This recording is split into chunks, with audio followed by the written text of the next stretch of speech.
बोले जो है शिव महापुराण कथा कहाँ करनी चाहिए, तो बोले जहाँ शिवालय हो, और शिवालय में भी जो है बिल्व वन हो। अब बिल्व का वृक्ष तो जो है एक भी मिलना मुश्किल है, तो बिल्व वन की आप लोग तो कल्पना नहीं कर सकते। तो वो बिल्व वन जो है हमारे गुरुदेव परमहंसी में स्थापित करके गए। परमहंसी ही जो है बिल्व वन में स्थापित है। ये बिल्व जहाँ हम जिस क्षेत्र में बैठे हैं वो बिल्व वन है।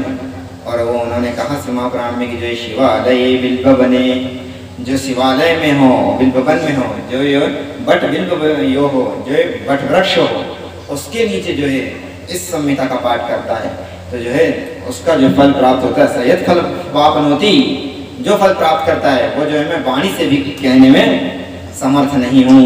ये भगवान जो है स्वयं वेद व्यास जी कह रहे हैं, लिख रहे हैं ग्रंथ में कि बोले बट वृक्ष के नीचे शिव महापुराण का कथा का जो महत्व है उसके विषय में मैं कुछ नहीं कर सकता, कुछ कह ही नहीं सकता। तो वही जो है हम लोग शिव महापुराण कथा श्रवण कर रहे हैं, कथा करने का श्रवण का आनंद ले रहे हैं। उस कथा में जो है अभी तक भगवान देवादिदेव महादेव के विषय में उन्होंने पूछा सूत जी से, सोनकादि ऋषियों ने कि प्रभु आप कह रहे थे कि जो है मुक्ति के साधन बता रहे थे, तो उन मुक्ति के विषय में जो है मुक्ति के साधन क्या क्या है, तो उन्होंने आपने श्रवणादि आदि मुक्ति बताई, उनके माध्यम से जो है आपकी मुक्ति प्राप्त होगी।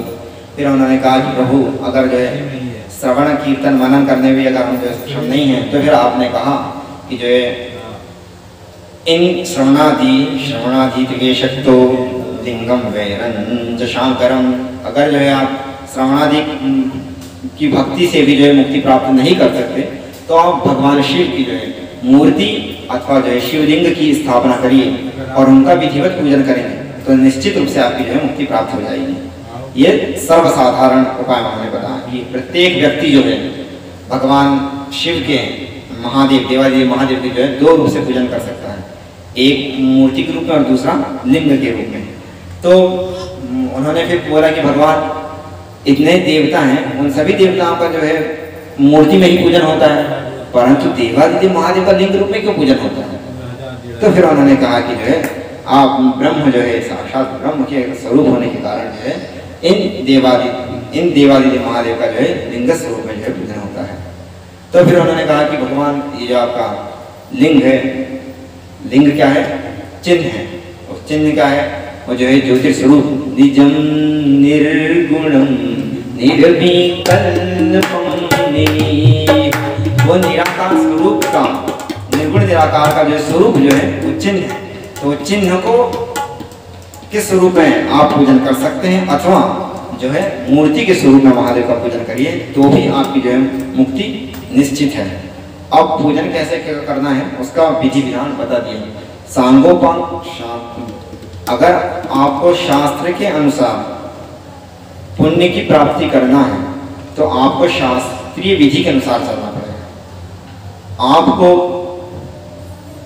जिससे जो फल प्राप्त चाहिए, जैसे कि एलोपैथिक डॉक्टर है, होम्योपैथिक है, अब आपको जो है एलोपैथिक दवाई से आपको बीमारी का दूर करना है तो आप एलोपैथिक की शरण में जाएंगे तो वो जो नियम करिए बताएगा उसको आपको फॉलो करना पड़ेगा। आयुर्वेदिक में अलग नियम है।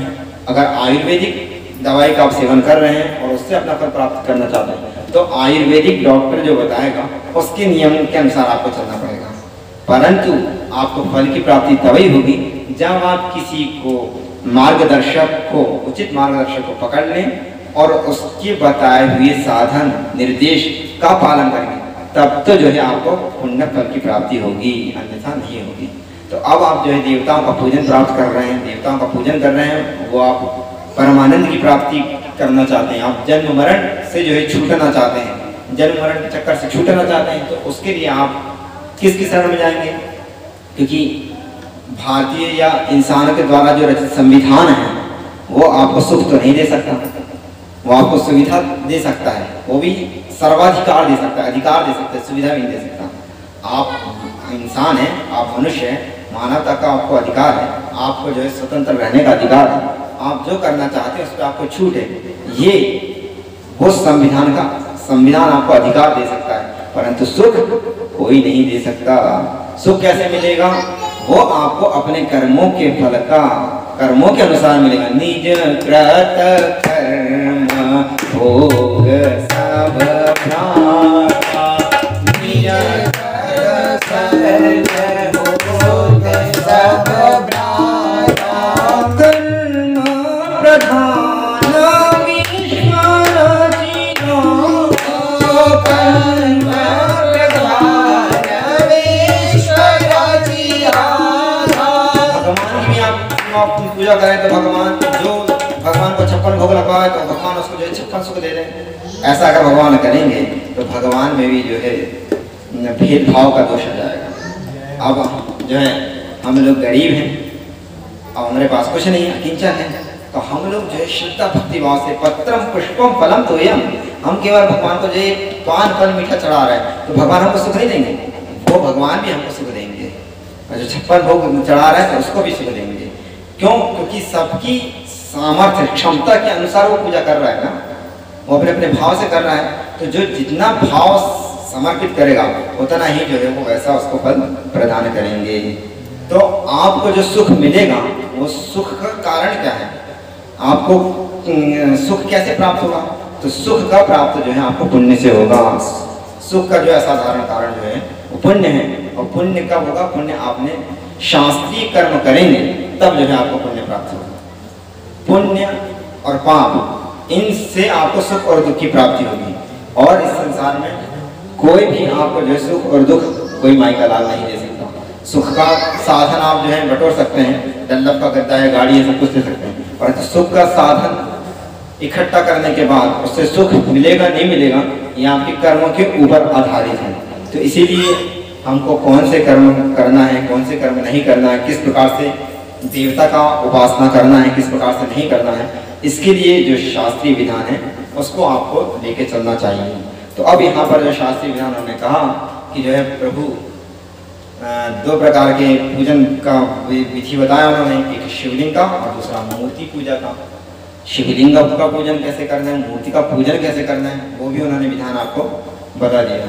अब यहाँ पर जो है फिर प्रश्न करते हैं शौनकादि ऋषि कि प्रभु आपने जो शिवलिंग की पूजन के बारे में बता रहे हैं, ये तो बताइए कि शिवलिंग की उत्पत्ति कैसे हुई, शिवलिंग प्रकट कैसे हुआ, शिवलिंग का प्रादुर्भाव कैसे हुआ।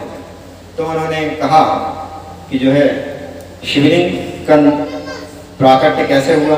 तो उन्होंने बताया कि जो है तयोर्मानम निराकर्तुम, ब्रह्मा और विष्णु दोनों को जो है अभिमान हो गया था। और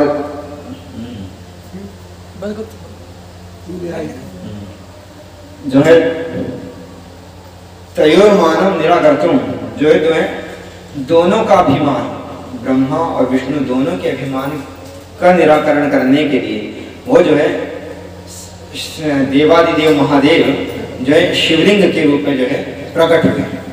तयोर्मानम निराकर्तुम तन्मध्ये परमेश्वरः, इन दोनों के मध्य में भगवान जो है देवादिदेव महादेव प्रकट हुए हैं, इन दोनों की अभिमान की निवृत्ति के लिए। अब तो बोले ये जो शिवलिंग उत्पन्न हुआ इनसे जो है ब्रह्मा और विष्णु दोनों का जो अभिमान नष्ट हो जाए, इसलिए भगवान ने जो है एक दोनों के बीच में एक स्तंभ का रूप धारण करा। तब वो बोलते हैं कि ब्रह्मा और विष्णु के विषय में झगड़ा क्या हो गया। और फिर जो है प्रश्न है कि ऐसा क्या हो गया कि जो है दोनों के बीच में विवाद हो गया, विवाद के बीच में जो है आपको स्तंभ का रूप धारण करना पड़ा। तो फिर वो नंदिकेश्वर जी बोलते हैं कि पुरा कदाचित योगींद्र विष्णु विष्णुधरासनः, अरे प्रभु हे ऋषि मुनियों, एक बार की बात है जो है क्षीर सागर में भगवान विष्णु इसमें शयन कर रहे थे।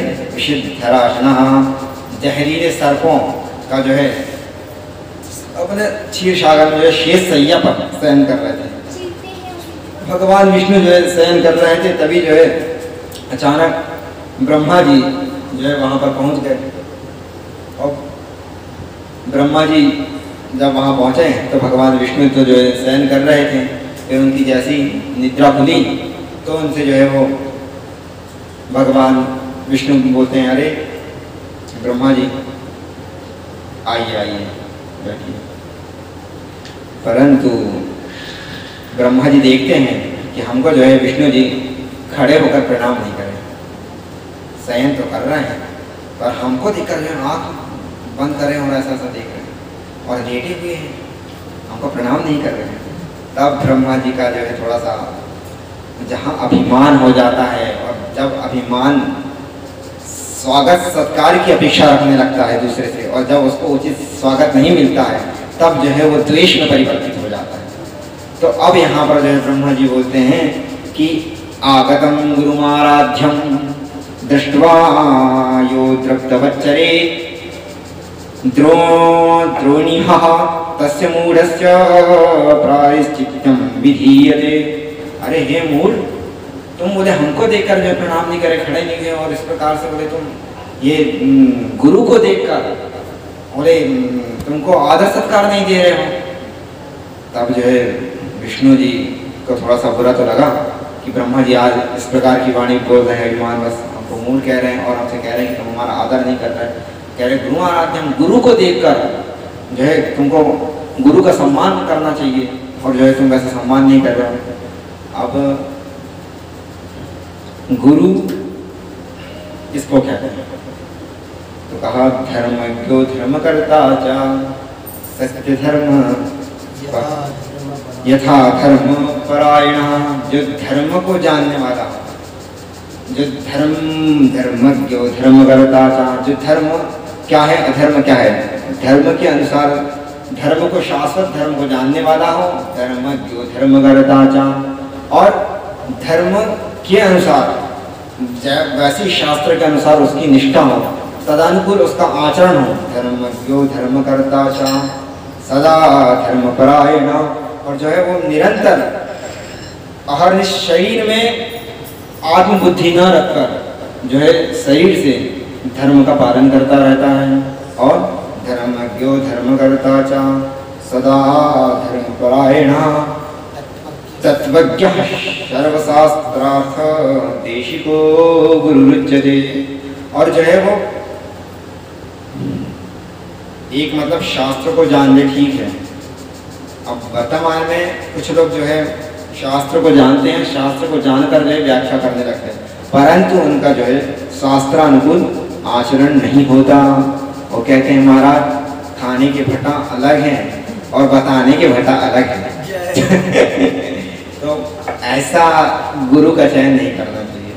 धर्मज्ञो धर्मकर्ता च, वो जो धर्म की बात करे और धर्मानुकूल आचरण करे, जैसा ही व्यासपीठ में बोलता तदनुकूल वैसा उसका आचरण भी हो, जैसा हमको उपदेश करा हो वैसे ही जो है तदनुकूल उसका आचरण भी हो। और फिर उसके बाद जो है सदा धर्मपरायण, धर्म का पालन करता हो। और तत्वज्ञ सर्वशास्त्रार्थ, जो है वो सभी शास्त्रों के तत्व को जानने वाला हो।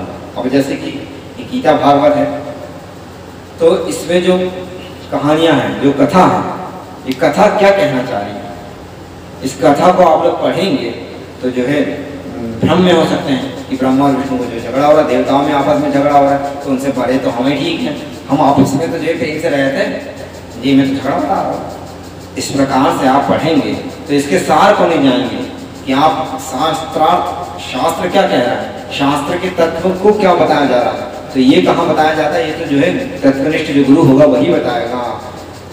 जहाँ पर जो है कहा गया ना, वेद पुराण उदधिघर साधु, वेद पुराण का जो है अध्ययन करना चाहिए। तो जो है साधु सुचरित आश्रम में जाकर गुरु शुश्रूषया विद्या, गुरु की सेवा करके जो है विद्या को ग्रहण करना चाहिए। तो ऐसा जो गुरु हो कि वो खुद भी वैसा आचरण करता हो और शास्त्रों के तत्व को जानता हो और जो है शास्त्र को बताने वाला हो, ऐसा जो है उसे गुरु कहा जाता है। अब हम लोग देखे तो हैं प्रत्यक्ष में, ये जैसे शास्त्र बता रहा है इसका प्रत्यक्ष उदाहरण गुरु जी पर देख लीजिए। 98 की उम्र तक जो है गुरु जी त्रिकाल संध्या करते रहे, 4 बार स्नान करते रहे, तुरी संध्या रात में जो है 12 बजे स्नान करके भगवती का जाप करते रहे। वो बोलते थे कि तुरी संध्या होती तो जाप करते रहे।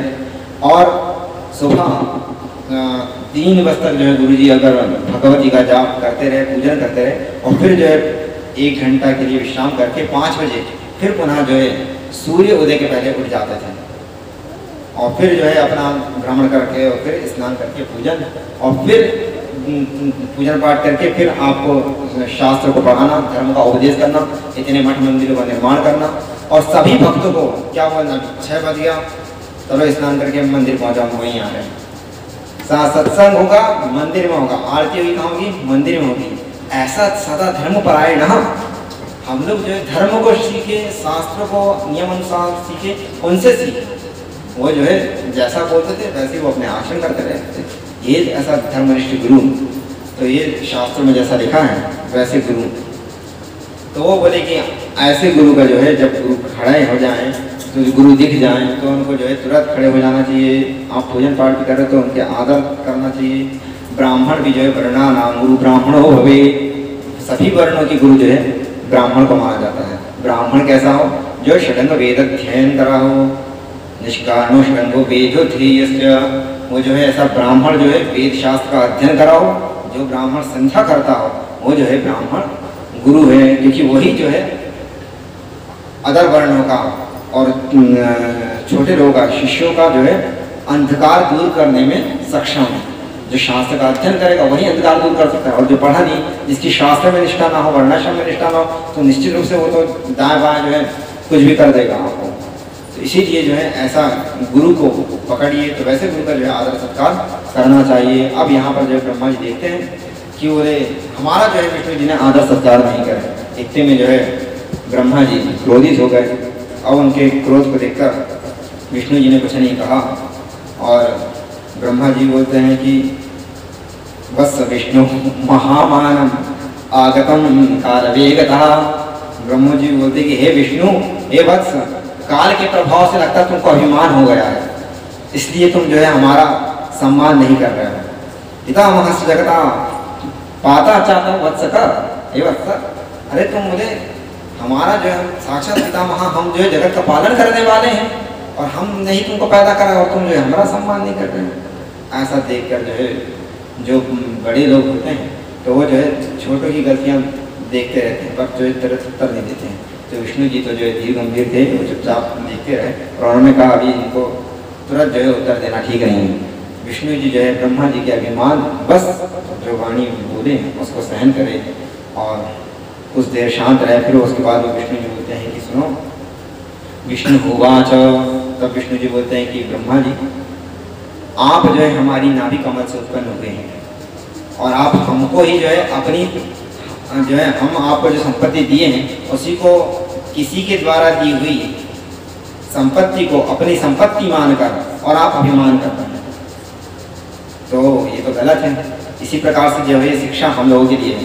ये शरीर जो है हम लोगों को दूसरे कार्य के लिए दिया गया है, और ये शरीर जो है हमारा नहीं है, किसी और का दिया हुआ है, और इस शरीर भी जो है कुछ दिन का साथी है, परंतु इसको हम ऐसा परमानेंट मान लिए हैं कि जो है कभी छूटेगा ही नहीं, और इसको नश्वर न मानकर इसी को अभिमान, मेरा सम्मान करना, मेरा अभिमान, मेरा प्रॉपर्टी को, मेरा घर मकान, और जो है थोड़ा सा कुछ बोल दे तो उसको मैं नष्ट कर दूंगा, उसको मैं गिरा दूंगा, उसके प्रति जो है कोई आपको सम्मान कर दे तो ये मेरा हो गया। उसके राग और द्वेष की जो है हमने अपनी जो है माया फैला ली। मैं अरुमोर तोरते माया जय बसती जीवनी माया, मैं अरुमोर तोरते माया जय बसती जीवनी माया।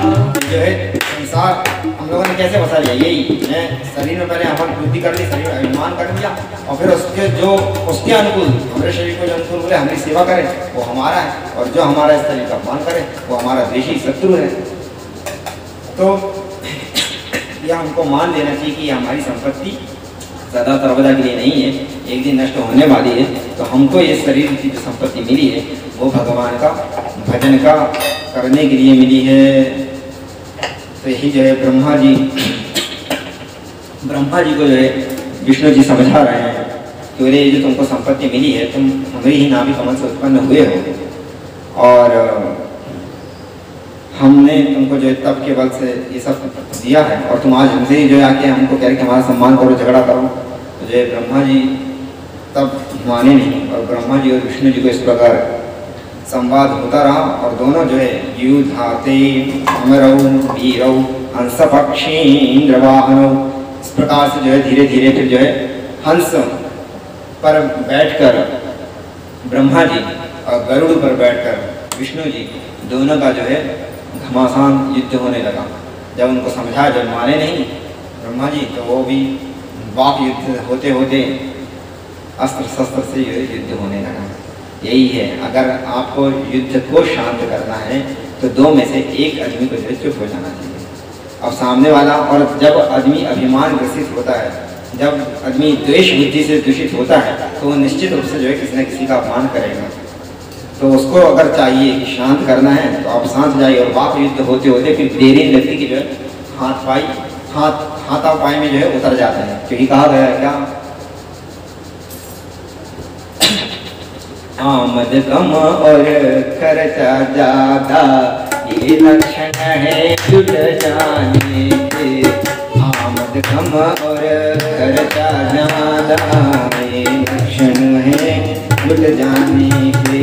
और ताकत कम और गुस्सा ज्यादा ये लक्षण है पिट जाने के। ब्रह्मा जी विष्णु जी के सामने क्या टेकेंगे, परंतु वो बोले नहीं, हम भी काम नहीं बोले, हम भी काम नहीं बोले। दोनों का जो है अस्त्र शस्त्र से जो है महाराज प्रहार होने लगा। और फिर जो है अब दो महानायक का जब युद्ध होता है तो उनके जो है घर परिवार, उनके जो परिकर होते हैं, उनका जो है विनाश निश्चित होने लगता है। तो इस प्रकार से दो अपने यहाँ भी जब दो देश युद्ध करते हैं तो जन धन की कितनी हानि होती है, अपार हानि होती है।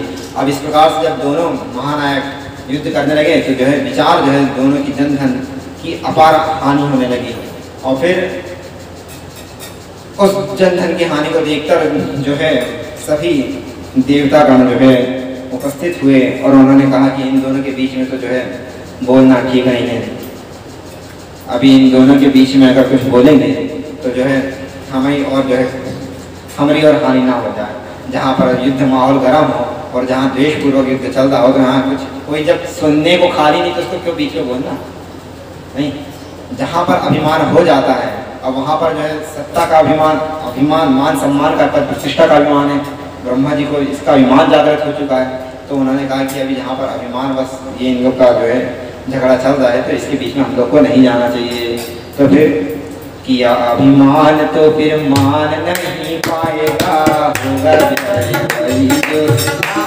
को पाएगा। किया अभिमान तो फिर मान नहीं पाएगा, होगा प्यारे भाई जो श्री राम जी को पाएगा।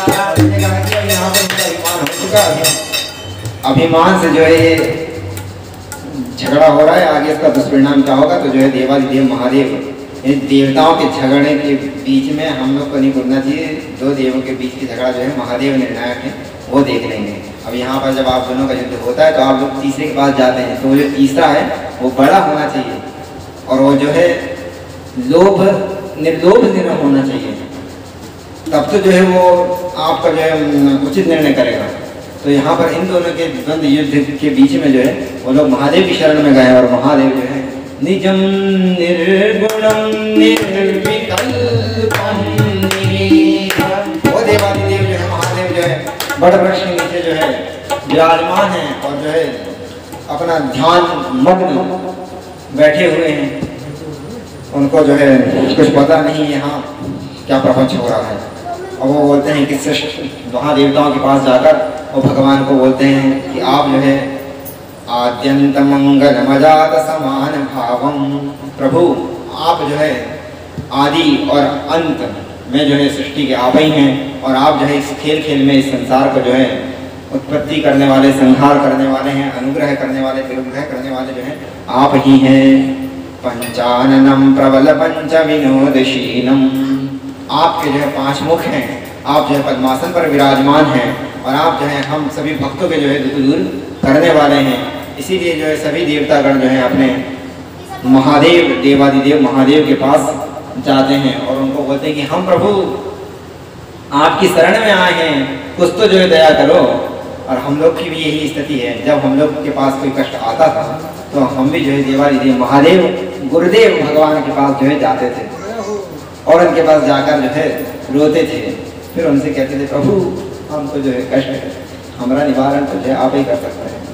मैं शरण पड़ा तेरी चरणों पे जगा देना, मैं शरण पड़ा तेरी चरणों में जगा देना।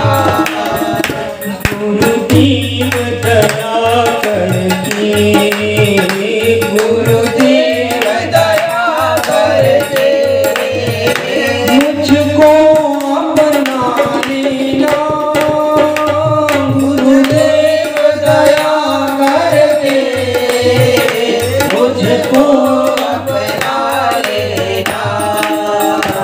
मैं शरण पड़ा तेरी, मैं शरण पड़ा तेरी चरणों में जगा देना, चरणों में जगा देना। गुरु शंकर महाभारत जो साक्षात स्वरूप और जो भगवान जो महादेव जो है लोग भी उनका जो है गुरु के स्वरूप में ही वो अज्ञानतिमिरान्धस्य जो देवाजी महादेव ज्ञान के सागर है, अज्ञान को शांत करने में, अज्ञान का निवारण करने में जो है वो सक्षम है। ऐसे ही साक्षात हमारे गुरुदेव थे, ऐसे जो है महादेव थे। इसीलिए हम लोग को भी जो है उन्हीं की शरण में चलना चाहिए। वो जो है भगवान देवाधिदेव महादेव भी जो है करुणा के सिंधु हैं और हमारे भी जो गुरुदेव थे वो कहते हैं करुणा के सिंधु थे। करुणा निधि नाम तेरा, करुणा निधि नाम तेरा, करुणा दिखला देना, करुणा दिखला देना। करुणा निधि नाम तेरा, करुणा निधि नाम तेरा, करुणा दिखला देना, करुणा दिखला देना। गुरुदेव दया करके मुझको अपना लेना, गुरुदेव दया करके मुझको अपना लेना। महादेव कृपा करके हमको अपना लेना, महादेव कृपा करके हमको अपना लेना। जब इसके बाद सभी तीर्थाटन जो है महादेव के पास गए, उनको बोले कि हम प्रभु आपकी शरणागति हैं, हम शरणागत हैं, हम पर दया करो। तब जो है महादेव धीरे से आँख खोलते हैं और सबको जो है अपने पास बुलाते हैं। और जैसे सब लोग वहाँ पर पहुँचते हैं तो सभी लोग जो है देवतागण महादेव की स्तुति करते हैं और फिर जो है महादेव को वो लोग बताते हैं कि आगे का क्या वृत्तांत है। और फिर महादेव जो है उनकी समस्या का निराकरण करते हैं। तो जो है महादेव आगे बैठ चुके हैं, तो हम लोग को जो है महादेव की स्तुति करके अपना जो है आगे बढ़ाना चाहिए। हर हर महादेव शंभो काशी विश्वनाथ, हर हर महादेव शंभो काशी विश्वनाथ गंगे, हर हर महादेव शंभो काशी विश्वनाथ गंगे, हर हर महादेव शंभो